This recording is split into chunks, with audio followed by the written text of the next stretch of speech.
And these blankets, man. Whoops.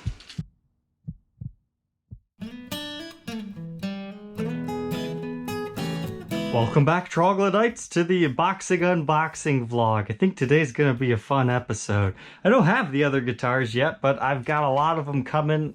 I've kind of been in a rut lately where I haven't been buying a lot because the market's been a little bit shaky, but a lot of cool stuff has shown up lately. So let's go ahead and start with this one. This is actually not my guitar. I'm not sure if I'll do a review on it or not. This is one that I took hold of for somebody else because they're going to be picking other stuff up. They live up in Canada. It's the custom build guy. So he'll be coming down within the next month or so to pick up all those other guitars that he loaned me to review. But he was looking for another double cut to go with his double cut prototype. And he wanted to find a first year standard in Cherry Sunburst. Well, I don't believe that actually exists. So when I saw this Tangerine Burst one show up, I thought, that might be exactly what this guy needs. So I tried to work a deal on it and then sell it to him, but the price was just a little bit too high. So I sent it to him. He got a fantastic deal on it. And I think he'll be happy with this one. It's not quite as, cherry sunburst as the one his has, because he basically just wants to show people the difference between the prototype and his when they visit him. And it's kind of like a conversation piece, basically. Now, I already did a review on that natural one, so maybe if I really run out of guitars to review, or I just need a easy day, as I call it, will depend on if we get a full review on this one or not, but it's the same as that natural one, it's just a different finish. That's a pretty nice one. Next up here, we have something new from Sweetwater. Yeah, I don't think a guitar would fit in here unless it's one of those ones that the neck would fold down, come off the body. Even then, it'd be pretty tough. No, this is something I had to buy. And people always ask me all the time, how do you have so much money to buy all this stuff? It's because I literally never spend money on myself unless I view it as a necessity. So, unfortunately, this is something I had to buy for work. This work. Some new headphones. I went B stock because I was hoping that just meant some scratches and whatnot, but I'll go ahead and get my other headphones I've been using here. Yeah, here's these poor things. Now, don't worry, I didn't stop using them just because they broke here, but these were the original Focal Spirit Professionals. I bought these back, I think about 7 years ago when I was a teenager, where I also suffer from the condition of I have to have the highest end thing possible because I'm too scared I'm missing out on something. So I initially bought these really nice recording headphone studios. I mean, they were about $300, which was just absolutely ridiculous to watch YouTube videos, essentially. But they ended up coming in handy for editing videos and doing some musical stuff.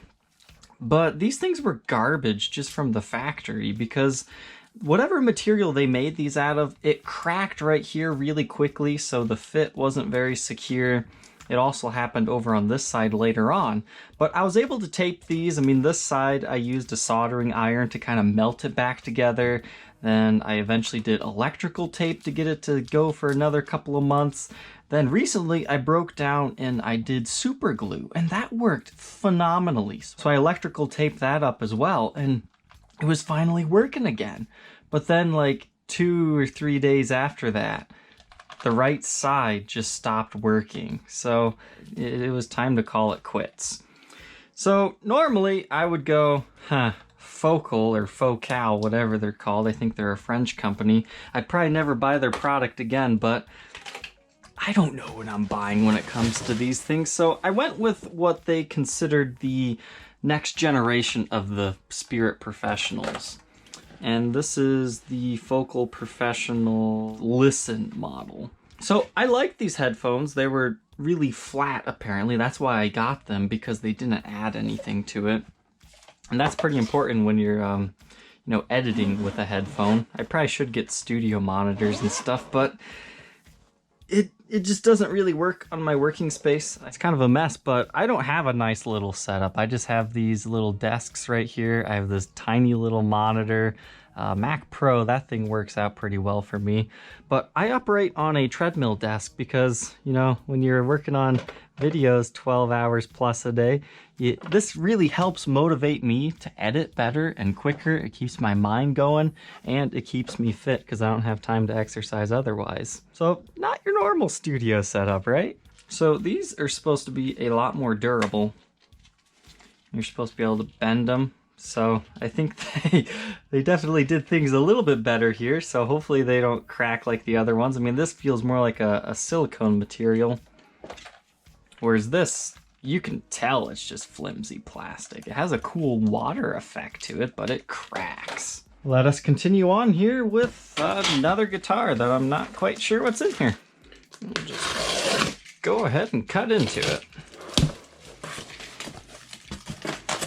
So as I said at the beginning of this, I've been buying a bunch of stuff this week.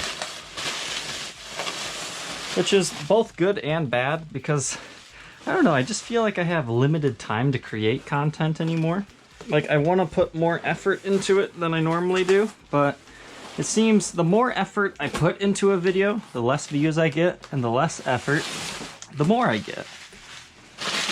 So that can be discouraging at times. All right, I get some free blankets. I like it when people send me stuff like this. Sometimes I end up using it if it's like nice quality stuff. Like, I'm pretty sure I still use a pillow that somebody sent me. That's the guy that I took the stuffed animal trick from. He says he would just buy like brand new pillows. So I mean, it's nice stuff. And these blankets, man. Whoops. Well, that's probably not good. Now I know what it is, though. I think this guy's a subscriber. Sorry, I dropped your guitar. Okay, I'm actually really excited to open this, and I hope I didn't just break it. Honestly, a little flop like that, shouldn't be anything to worry about. So, the only other thing I've had that has a small rectangular custom shop case was a Modern Flying V. So did I find a silver prism? That's the only color I haven't documented. No, but it's kind of along the same lines as a Modern Flying V. A modern double cut. Huh. So I guess CME has switched to these cardboards now. That's interesting because they used to do a newspaper, and I didn't like that.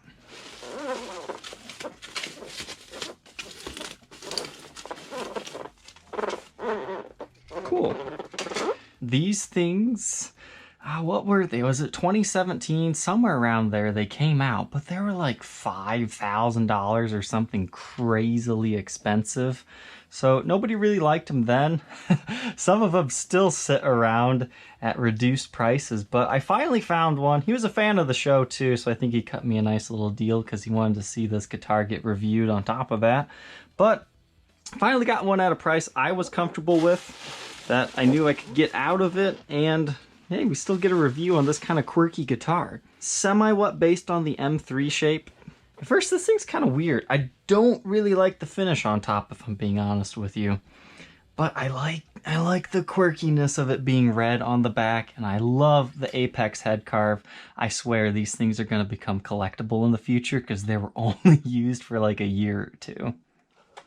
Oh, and by the way, no damage. Must have been the head carve. Let's move on to our next fun little guitar. I like this. It feels like Christmas morning again. So I hate it when I know what's inside the cases. I mean, I've just got so much fun stuff coming this week that... Huh. Okay, so Gibson USA case. So this must be semi-what modern.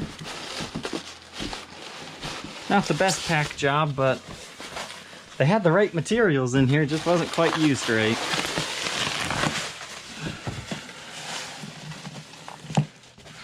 Oh, okay. I know it's in here now.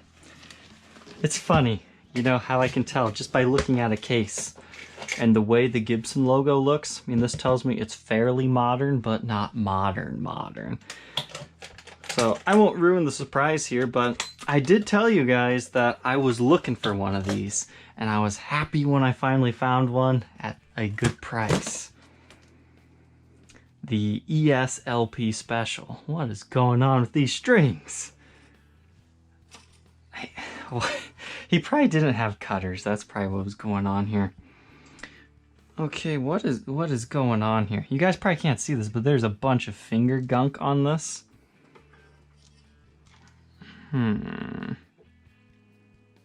It kind of smells not so nice. I'm not sure what to make of this heel joint. I mean, I think it looks safe. It just feels weird. Okay, so this is that all maple Les Paul Special I was talking about. Somebody definitely heavily gigged this. This is gonna need a good hour or so of polishing. But I did the other version of this. It was made in the Gibson USA factory. It wasn't actually completely semi-hollowed out. It was more like the Midtown series. Whereas this one, it's more like a traditional ES335, but in a Les Paul shape. Now compared to the ES LPs I have, this feels significantly bulkier in size. So I think this will make for an interesting review. After it gets cleaned up, that is. Continuing on here, the next delivery. Two of them by FedEx, and I forget who the other one's by, but let's start with one of these. I don't remember which box it is, but I'm really excited to open, I guess, both of them. Because one is a model that I've been, I wouldn't say actively looking for, but, you know, always keeping my eye out for one that was reasonably priced, because I know it's probably going to be a little bit difficult to move this one on to its next home because it has just such a very niche market to it. The other one's just kind of a collector's guitar. So here, I would say they did a pretty alright job packing this one. Got this stuff. This is really cool. I've never actually got to use it, but what it is basically just a little pack, and you pop it like this, a pop, and then it automatically just starts inflating. So when I was talking about the StewMac system saying, oh, you have to inflate it yourself, this is what I was referencing as to being superior. I'm sure this stuff's really expensive. I've never really looked into it though. Alright. So this is going to be the collector's guitar that I was talking about.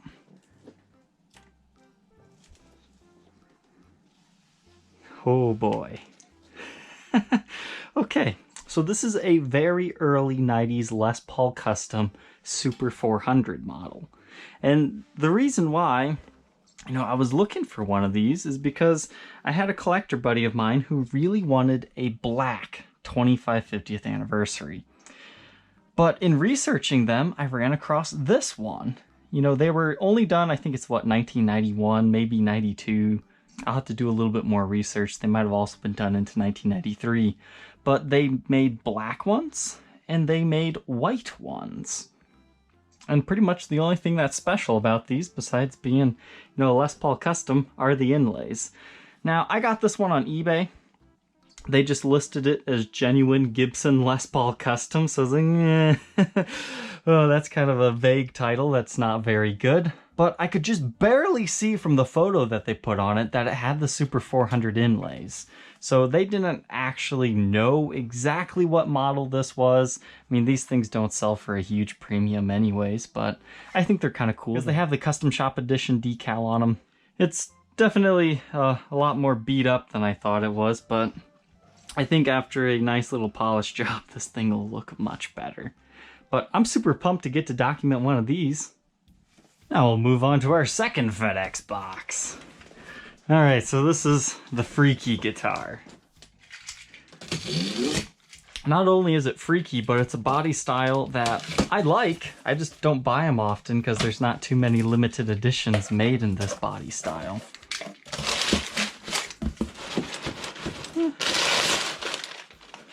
The problem with this pack job is, sure, they secured it just fine, but they've got it hugging this outer box, so if something punches this, it's just directly hitting the guitar.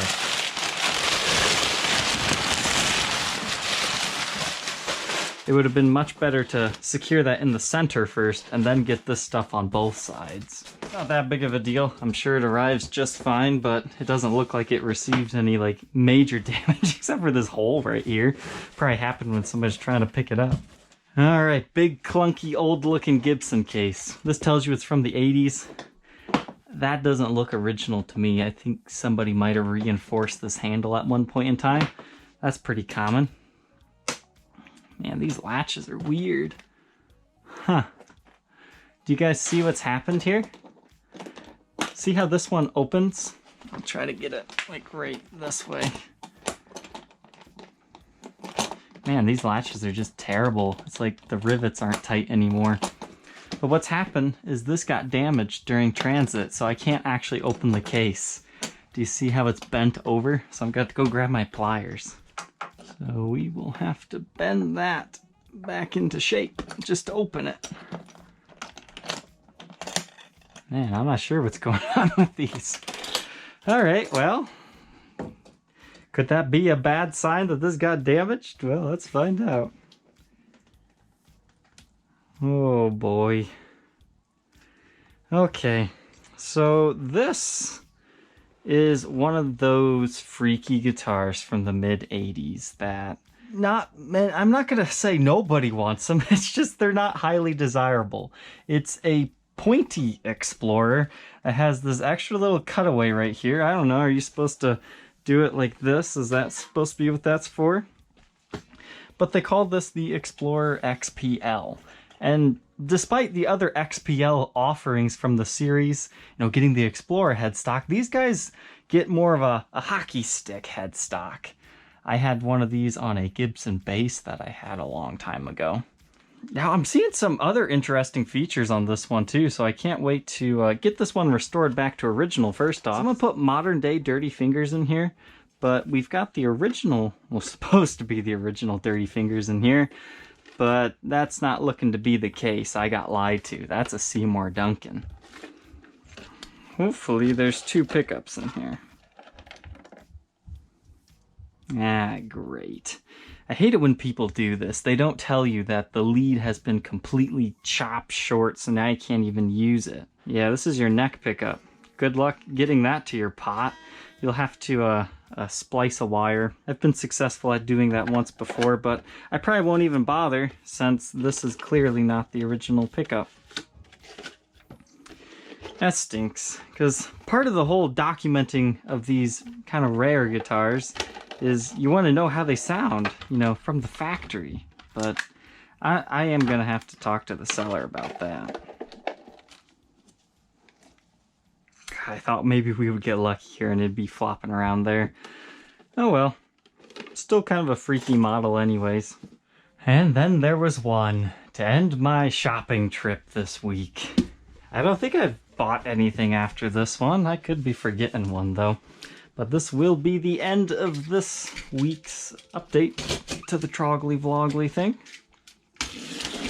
And to be honest with you guys, I don't even remember what's in here. Ooh, styrofoam. Not my favorite, but it works.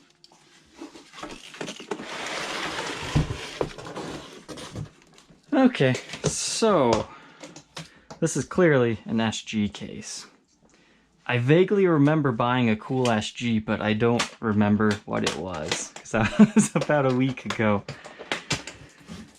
But I remember it was breathtaking, so let's remind myself. Whoa!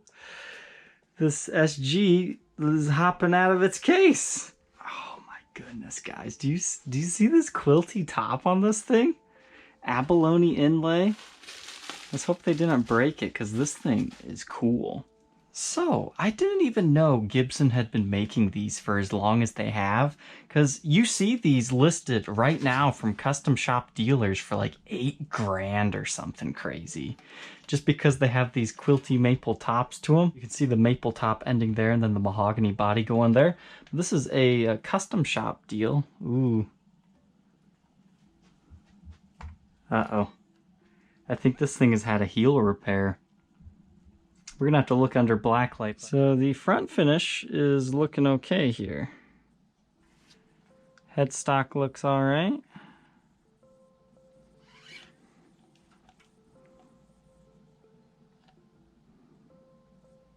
I'm really curious what caused it to be scratched like that. It must have been something on the strap because it's almost perfectly circular. That's just kind of a really bad spot to get a scratch like that. But I guess most heel repairs and breaks, you would see a crack right here, not along the neck right there. But heck, you're definitely not going to pay 7 to 8 grand for this guy.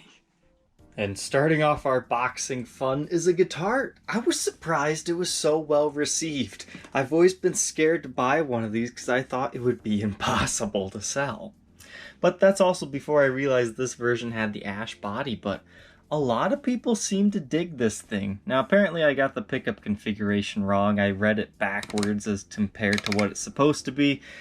I'll fix that on a future episode because I really would like to document one of every guitar of the week, guitar of the month type things. I mean, it'll take a long time to do that, to find them at prices that I can buy them at. But I'm very interested in doing that because some of these have just gone, you know, under the radar for a long time. And I think this is one of them.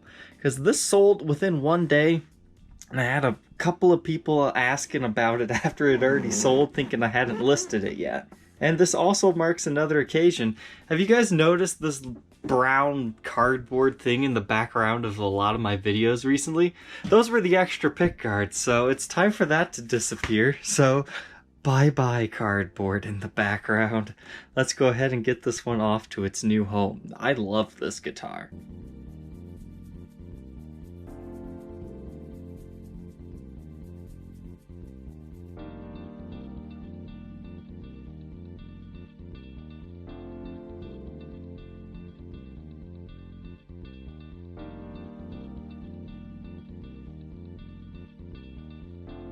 And then the last instrument we had to pack up here was the Blue Widow that I kind of told you was already sold back when I did the review and demo on it. These things were kind of cool. We'll definitely see that Purple Widow showing up soon. But that's all I have for you guys today. Thank you for watching. Don't forget to like, comment, and subscribe. And we will see you tomorrow on the next episode. Take care.